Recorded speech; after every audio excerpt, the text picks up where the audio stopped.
So when you dive into the numbers in Nevada a little bit, you get some weird results. Some that are totally expected, some that are a little unexpected, leaving a question as to how Hillary Clinton won. And so we'll try to answer that question to the best of our abilities.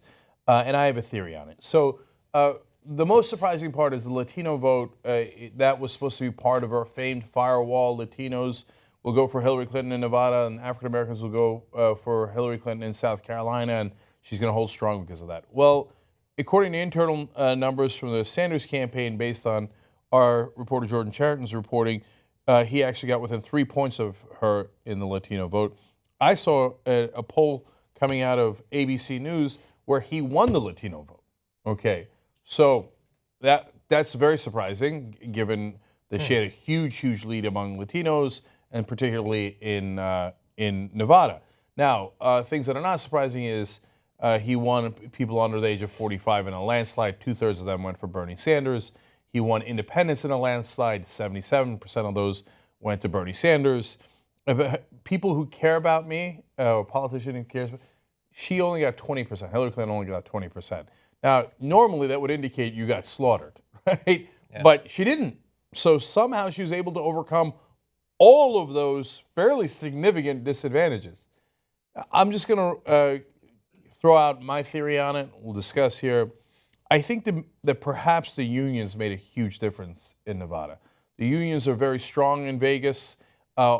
Most of the unions went to Hillary Clinton because their management decided to go with Hillary Clinton, and the powers that be in Washington decided to go with Hillary Clinton. They never took a vote of their members. They never asked their members. But once a union decides and they turn out the troops, and I've talked about this in the past, that is a rare group whose endorsement matters. A politician, a senator, who cares what your local senator thinks? That might even be counterproductive.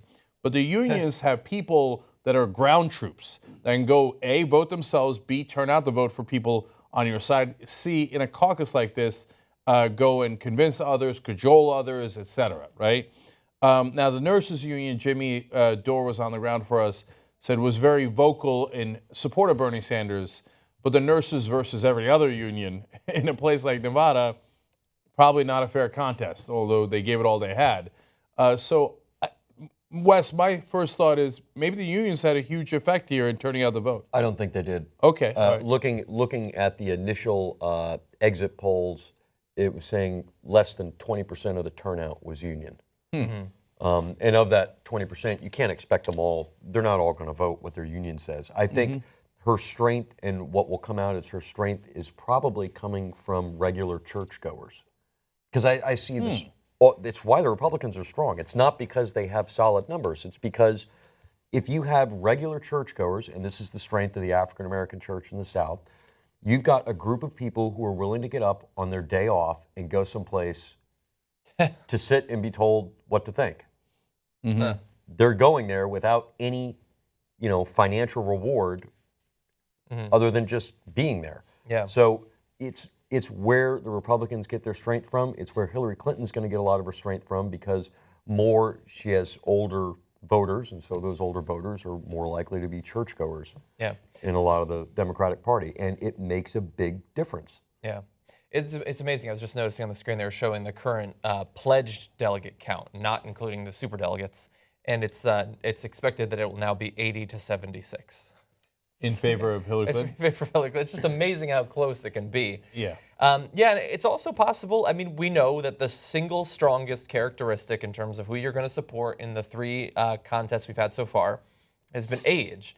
And as I noted before any of the results came in, 2/3 of the entrants, the people entering the caucus, were 45 or older. And she tends to do better in people who are, and 2/3, that's crazy. 2/3 of the caucus scores were above the age of 45. Were above the age of 40, or 45 or older, which I'm sure is not that. No.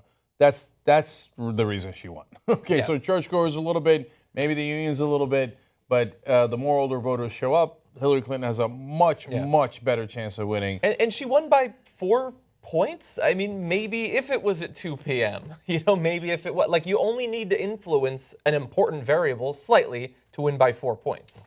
So that goes to Wes's point in the live coverage earlier in the program when he said, who the hell puts an election at 12:30 in the afternoon? It's over at 12. It's over at 12:30 on a Saturday.